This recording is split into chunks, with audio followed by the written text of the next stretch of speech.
Welcome to the Fishbowl Radio, everybody. My name is Chief here, and I'd like to thank everybody for tuning in here today. Thank y'all all for supporting this broadcast. We couldn't do any of this without y'all. We are completely grateful for everything that y'all do for us every time you hit that play button. So, if you want to hear more, subscribe to us. We're going to give y'all a reason to subscribe by the end of this podcast here, hopefully. All right. Anyway, here I'm going to try to get as clear of a picture why Drew Brees should have been on the All-Decade team over Aaron Rodgers. Okay, now we both know Drew Brees and Aaron Rodgers are Super Bowl champions. Drew Brees won Super Bowl 44. Aaron Rodgers won Super Bowl 45. But let's leave the Super Bowls out of this. They shouldn't even be a factor in this rating here because Super Bowls are team awards as far as I'm concerned. So let's dive in a little bit more and see what actually this has to deal with everything. All right, if we look at winning percentages and losses as a starter and wins as a starter, Aaron Rodgers is ahead of Drew Brees. As a starter, he has won 96, Drew Brees won 95. Winning percentage, Aaron Rodgers at 680, Drew Brees at 621. But if we look a little bit deeper, since I'm talking more about team stuff right now, should this be more of an individual performance base? Which I think it should be. If we're looking at the best players of the decade, we want the best players of the decade here. So when you have players that retired early like Calvin Johnson, you still got players like Larry Fitzgerald playing. We want the best players of you think of the whole entire decade. Now Peyton Manning, he didn't play the whole entire decade, so I think it was 2015 was his last season. So let's compare both these players here. Drew Brees played in 153 games. Aaron Rodgers played in 142 games. Drew Brees recently this past season got hurt. Now, we've saw Aaron Rodgers get hurt more than Drew Brees during this decade. So if I was constructing, I think durability has to have something with that. You don't just play in the NFL without something bothering you. You'll see players that end up on the injury report and end up playing Sunday. You just got to be an Iron Man, basically, to keep playing in this sport. Because football is a rough sport. Broken legs, broken arms. They go through a lot. Like Drew Brees had, in the craziest of things here, Drew Brees had ligaments messed up in his thumb this past season, and he had to sit out 5 games while Teddy Bridgewater took over and led the Saints to wins in all those games. So, but if we're looking at an individual basis, let's look at the pass completions. Drew Brees has more pass completions than Aaron Rodgers by almost 1,000. Drew Brees has 4,170 pass completions. Aaron Rodgers has 3,187 during this 10-year period.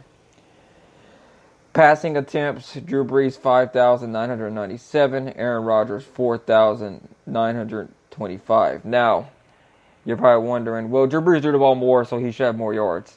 Yes, that should be said, but let's look at the percentage of how accurate he was.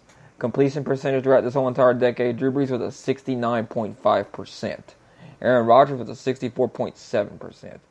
So Drew Brees is up by almost 5% over the person that, but people are going to say he didn't play in the conditions Aaron Rodgers did. Conditions, they don't play in the same conditions every single time.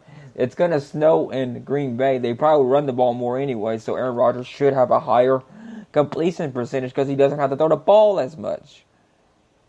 That makes sense. That argument there that some people try to make on the internet, it don't have any foot to hold here. There ain't no foothold to hold it together. It just kind of falls apart because it doesn't make any sense. Passing yards throughout this decade, Drew Brees has 46,770 passing yards. Aaron Rodgers has 38,145. Now, let's all remember this.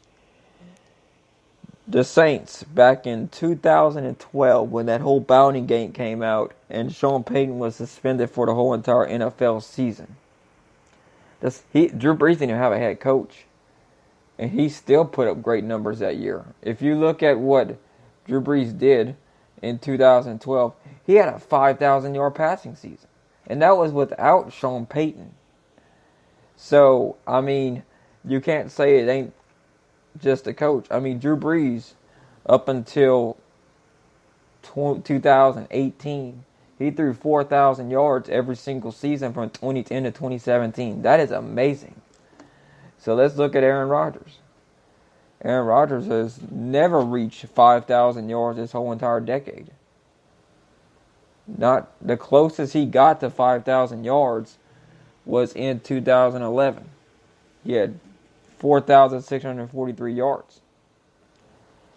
I mean, this stuff is kind of like, okay, cool, whatever. Did Aaron Rodgers throw more touchdown passes than Drew Brees? The highest number of touchdown passes Drew Brees threw was in 2011. He had 46 passing touchdowns. Aaron Rodgers, his most he ever got was in 2011. He had 45.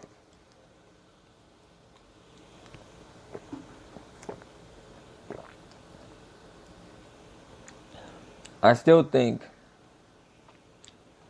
so. Touchdown percentage, Aaron Rodgers does have a little bit higher. I guess that's touchdowns responsible for, because it doesn't really give me a statistic really too much on this. Aaron Rodgers got 6.2%. Drew Brees has 5.8%. Highest Drew Brees got was in 2011. That was 7%. Nope, actually 2019, 7.1%. And Aaron Rodgers had a 9% in 2011. That one's kind of weird. Interceptions thrown, Drew Brees has thrown more interceptions, 127. And Aaron Rodgers only threw 63. But then again, Drew Brees has thrown the ball more times than Aaron Rodgers, so he should have more interceptions. He had 22 interceptions in 2010. Aaron Rodgers' most he ever threw was 11 in 2010 as well. Interception percentage, Aaron Rodgers has a better number. He has 1.3. Drew Brees has 2.1. Game-winning drives, I think the interception should have some kind of part in it. I'm not going to completely outrule that. But I think the game-winning drives, when everything's on the line, should play a huge role in what's going on. Drew Brees has 33 game-winning drives in this decade alone. Aaron Rodgers has 20. So he's close to doubling Aaron Rodgers' game-winning drives. Yards per pass attempt, 7.8 for Drew Brees, 7.7 for Aaron Rodgers. It's almost completely. I never understood why they did adjusted yards per pass attempts. That's kind of dumb. Yards gained per games. Drew Brees has 300 yards. Aaron Rodgers, 268. 305 yards for Drew Brees. QBR, Aaron Rodgers 103.6. Drew Brees 102.9. The last 2 years, Drew Brees has a QBR of 115 and 116. Aaron Rodgers, his highest QBR was in 2011 when he had 122.5. So, but with all these numbers, I would still put Drew Brees over Aaron Rodgers in here because, let's look. When it came down to crunch time, Drew Brees delivered more than Aaron Rodgers did.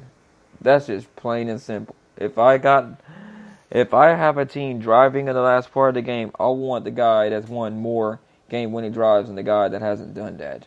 He's almost done it as much. Now, would I want Drew Brees doing it now? It's kind of a debate because you have to think that, like I've mentioned before on previous podcasts and everything else that we have done, Drew Brees is over 40 years old. Now, you would think, well, he's still a good football player. He's a good intermediate passer, good short game passer, but deep balls, he kind of struggles on them. If you do yourself a favor, if you disagree with what I'm saying, go watch Drew Brees' 2011 highlights, season highlights passing, and then go watch his 2019 season highlights passing. Drew Brees can't throw that deep ball anymore. It hangs up too much. Because when you're throwing a deep ball, you want that receiver to catch it in stride. In 2011, he was doing that. Like, he was hitting them guys dead accurate in stride. I'm not saying he's not any less accurate. He's just as accurate as he is now. or he's probably even more accurate than he's ever been. But he doesn't have that arm strength anymore. I think that's why they like Taysom Hill. I think Taysom Hill is going to throw some balls this year. I don't think he's just going to completely sit on the sideline. I do believe, Sean Payton said he was a big dummy for saying that, but I think there's a little bit more going on behind that. You could slip up and say it, but I think this is Drew Brees' last season.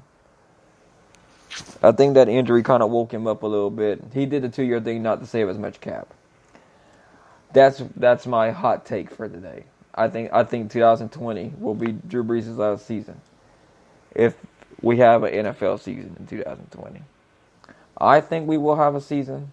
I don't know when it's going to start. We still are dealing with this coronavirus, but we will get through it if we practice social distancing.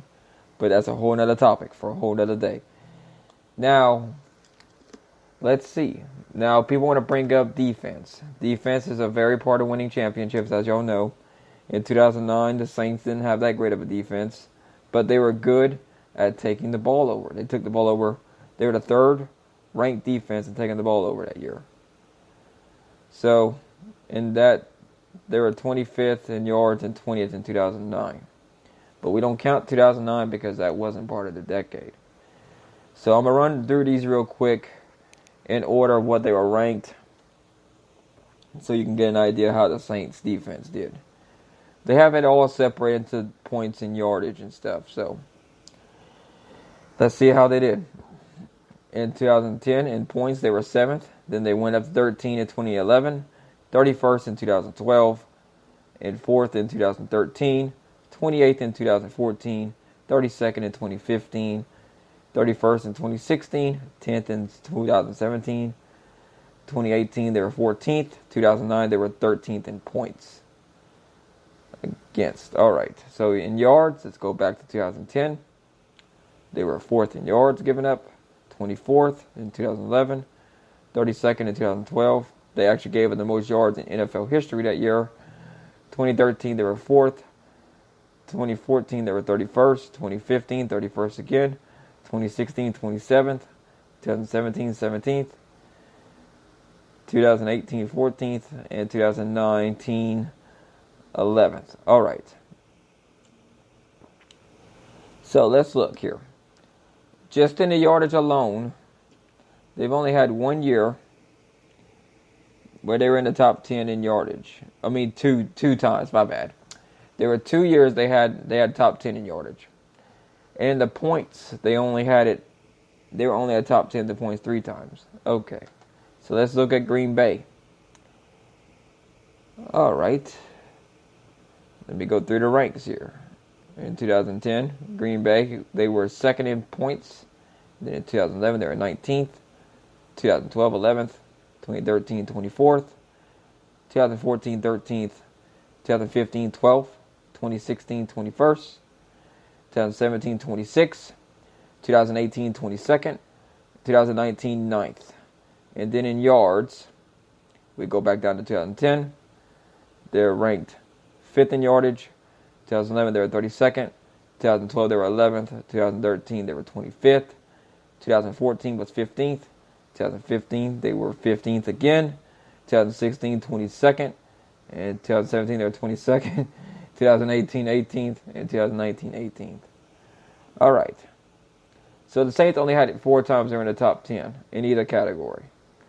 Whereas the Packers, I think they did a little bit better. Let's see, 1 year they had it. I think they had 1, 2. Let's see, 13, 15.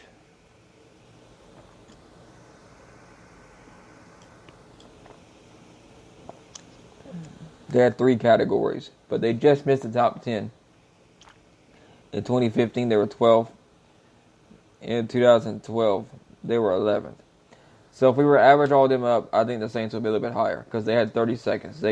So Drew Brees had to deal with defenses not once, not twice, but 3 times they were ranked in the top 30 or worse. Actually, even worse, if you want to look at 2014, they were 31st in yards given up. So hey, I mean, this is the way it goes. I mean, you can't completely rule everything out because this is just the way it is. It's an interesting scenario to deal out,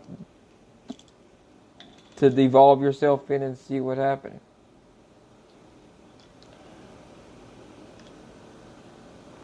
So let's see. It was and if we're going to look at team success, the Saints won the division. They didn't win it in 2010. They were first in 2011, and then they get first again until 2017, 18, and 19. 3-time consecutive division champs. The Packers, they've been running that NFC North division. First, and first from 2011 to 2014. 2016, they won it again in 2019. So, if you look at it from this perspective here, they finished 7-9 without Aaron Rodgers. So, and that's with Brett Hundley as a quarterback. So, let's look here. Look at everybody they have here up to this point. Let's see. 2016, 2015.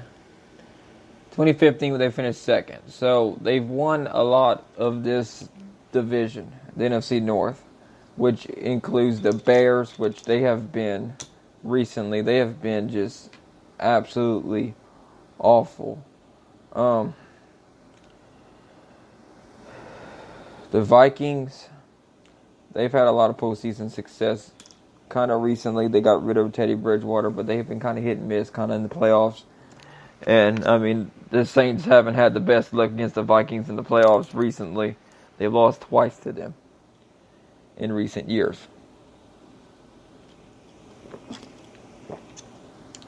And then there's the Detroit Lions. Whereas the Saints had to deal with the Atlanta Falcons, the Carolina Panthers, and the Tampa Bay Buccaneers in the NFC South. Which, if you're looking at these teams here, I'm going to do a Google search and see what the toughest division in the NFL was. In NFL, oh, that's cool. Last 10 years. All right, this should be interesting. This is since 2002. That's in 2016. NFL's worst division since realignment.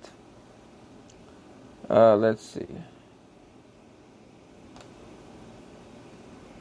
I wish it was average wins by division without division winners. This is a Reddit thread, so let's see what they have to say. AFC East. Well, this has it only going up to 2017, so this is out of the division. NFC North 6.97, while the NFC South has 7.17.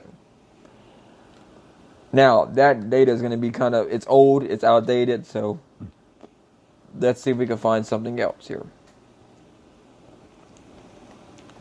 Best divisions in NFL history. That's 2015. Ranking the NFC. I don't know if that's doing this year or not. Let me see. This is the Washington Post.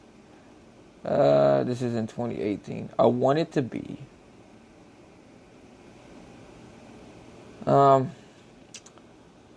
Let's do this past decade. I tried doing it the last 10 years, but they didn't say anything. It didn't really give me anything. Since realignment, let's see. This might have a whole. Let's look. Let's look and see what this one has. Well, let's look at the worst division since 2002, because this kind of makes sense. Because, I mean, this is a large database thing, and teams are different. So, the worst in 10th is the 2004 NFC West. Okay, so they're ranking the years. Number 9 is the 2013 NFC North. We're going to see how much time the NFC North or NFC South ends up on this list and kind of get an idea. NFC East is 8th. AFC East 2007. 2006, 2008 AFC West. 2016 AFC South, AFC West in 2011. 2014 NFC South, okay. 2008 NFC West. And number 1, 2010 NFC West. Okay, so we both have two divisions that both divisions made at least once in here. So I wonder what division made it here the most. Let's see. I think they all kind of had it, but it's kind of interesting. So I mean, this is interesting if you want to go more into detail about it. I want to put Drew Brees versus Aaron Rodgers head to head, and let's see what they get like when they play each other in the last 10 years. That's stats. I need head to head. Head to head record. So let's see how it is against player matchups. Let's see. But I think that's just going to do stats. I don't think that even. No, that's not what I'm looking for. No, that's NFL. That's not what we're looking for here. So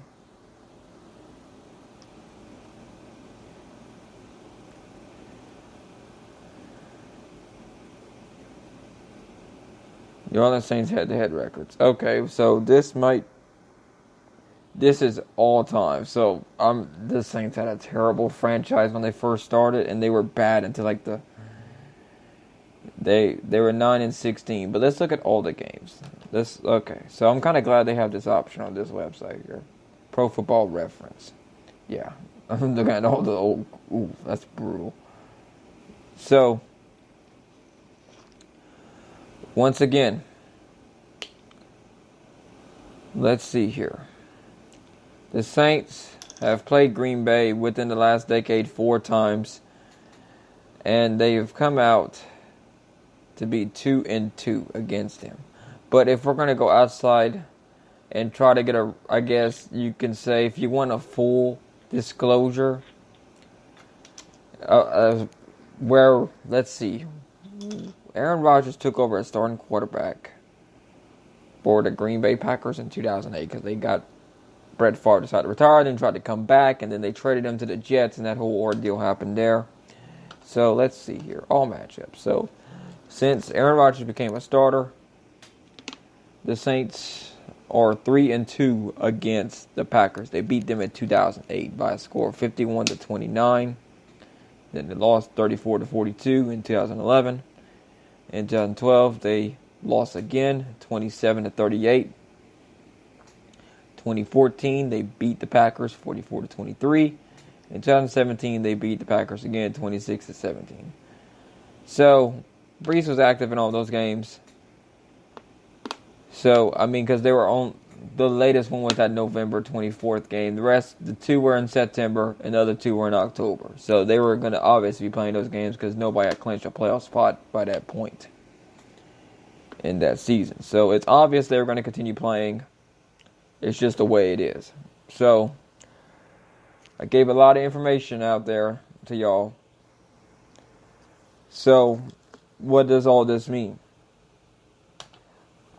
If you're asking me, I believe you go with the guy who, if I have the game on the line, I want someone that's not going to crack under pressure and knows exactly what they got to do. And Drew Brees kind of fits that more than Aaron Rodgers. You're probably going to say, well, he threw an interception last year. I mean, not last year, against the Rams 2 years ago. And like I said, Drew Brees is getting old, man. He's already old as it is. In football years, he is ancient, okay, in the NFL. So, like I said, he's lost his arm strength.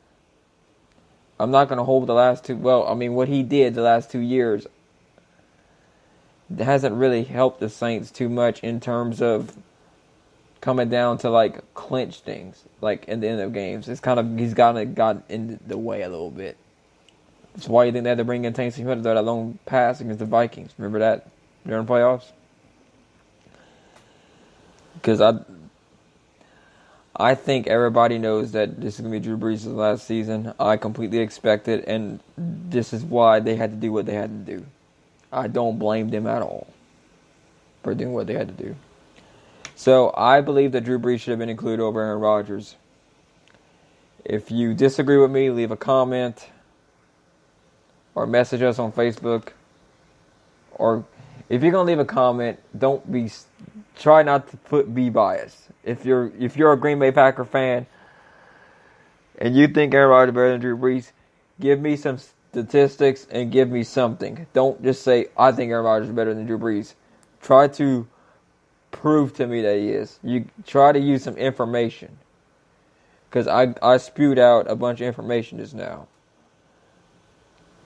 So, that's all I got. That's all I got for this episode here. We're always posting articles on our Facebook page. It's been a great time chatting with y'all tonight. We usually like doing an episode once a week. I'll try to get Juicy back on the air next week. You know, we've been dealing with this coronavirus stuff, and it's been rough on us. So, hope everybody has a safe Easter holiday. I know here in Louisiana, we're all supposed to stay home and practice social distancing.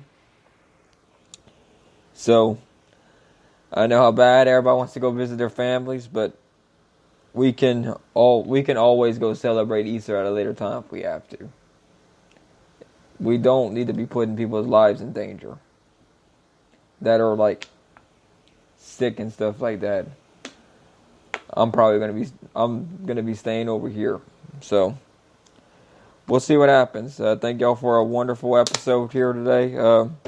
Hope y'all have a great and wonderful evening. I will see y'all next week. Good night, Fishbowl Nation.